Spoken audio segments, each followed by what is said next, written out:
उत्तर प्रदेश के मेरे प्यारे मान्यता प्राप्त विद्यालय के संचालक, प्रबंधक, प्रधानाध्यापक साथियों, उत्तर प्रदेश में मान्यता प्राप्त विद्यालयों की समस्याओं के संबंध में और उनके समाधान के संबंध में लगातार हम अपने विचार आप लोगों के बीच रख रहे हैं।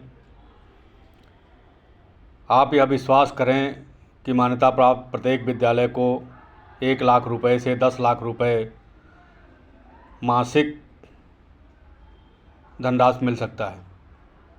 वार्षिक नहीं, महीने की धनराशि मिल सकता है। लेकिन इसके लिए आपको कठिन परिश्रम करना होगा, और वह परिश्रम यह है कि सर्वप्रथम तो आप UDAIS पोर्टल पर अपने संपूर्ण बच्चों का नाम सभी जानकारियों के साथ अंकित करें, और उसके साथ ही अपने विद्यालय को भारत सरकार के निःशुल्क एवं बाल शिक्षा अधिकार अधिनियम द्वारा निर्धारित निःशुल्क एवं बाल शिक्षा अधिकार अधिनियम के पोर्टल, RT पोर्टल जिसको कहते हैं, उस पोर्टल पर अपने विद्यालय को अंकित करावें।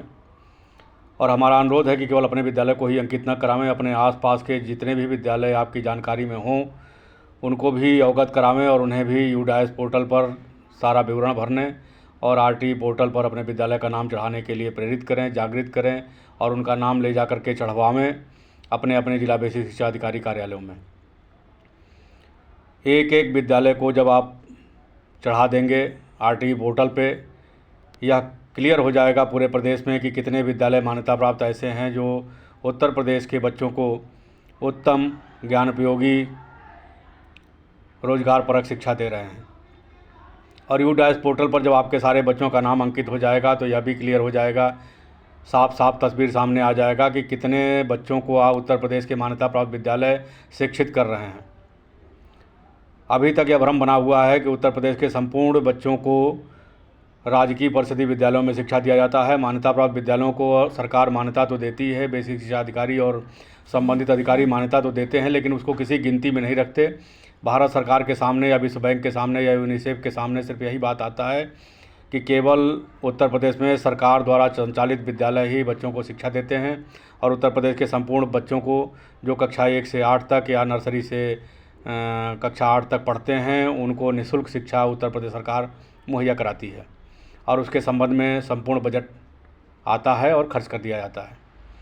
जब आपकी संख्या निर्धारित हो जाएगी, जब आपका पूरा योगदान क्लियर हो जाएगा, तब आप उस बजट की हिस्सेदारी मांग सकेंगे, और उस बजट की हिस्सेदारी मांगने पर आपको कम से कम 2200 रुपये प्रति बच्चे प्रति माह मिल सकता है।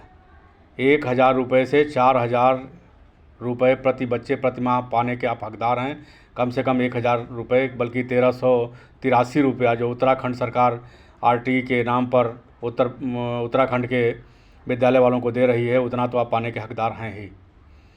इस तरह से एक बड़ी धनराशि आपके विद्यालयों को मिलेगा, जिसमें से 60% आप अपने अध्यापकों के वेतन आदि में खर्च करेंगे, और 40% में 20% आप अपने विद्यालय के विकास के लिए खर्च करेंगे। 20% धनराशि आप सुरक्षित रखेंगे, जो कभी आवश्यक होगा तो मैनेजमेंट कमेटी अपने निर्णय के अनुसार जहाँ चाहे वहाँ खर्च करेगी।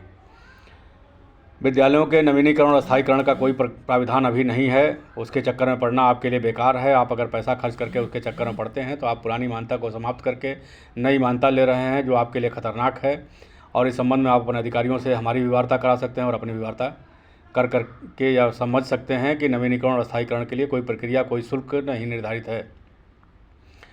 ऐसे में आप सभी को अपने अपने जानकारियों का साझा करना आवश्यक है, अपने अपनी जानकारियों को एक दूसरे को बताना आवश्यक है, एक दूसरे की समस्याओं को सुनना आवश्यक है, एक दूसरे को सुझाव देना आवश्यक है, एक दूसरे से सुझाव लेना आवश्यक है, एकजुटता की आवश्यकता है।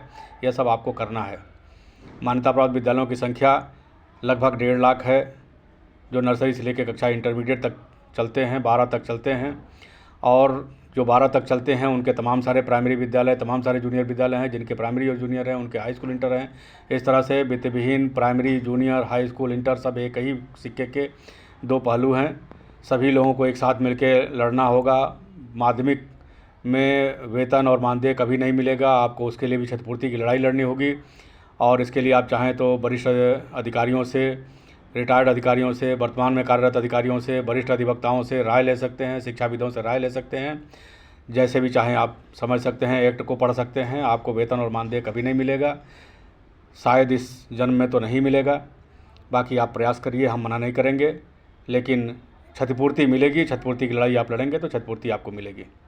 अधिक जानकारी के लिए आप हमारे वीडियो को देखते रहिए, सब्सक्राइब करिए, लाइक करिए, शेयर करिए और हमारे नंबर से संपर्क करिए 9919030638 पर।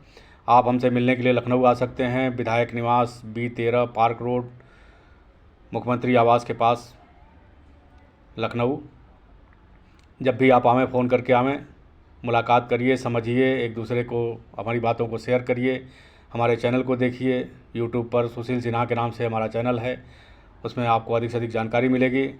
और अपने अपने विद्यालयों का नाम UDAS पर अंकित कराइए और RT पोर्टल पर अंकित कराइए। आगे आपको जानकारी देते रहेंगे। हमारे वीडियो को लाइक करिए, सब्सक्राइब करिए, शेयर करिए और हमसे संपर्क करिए 9919030638 पर। धन्यवाद।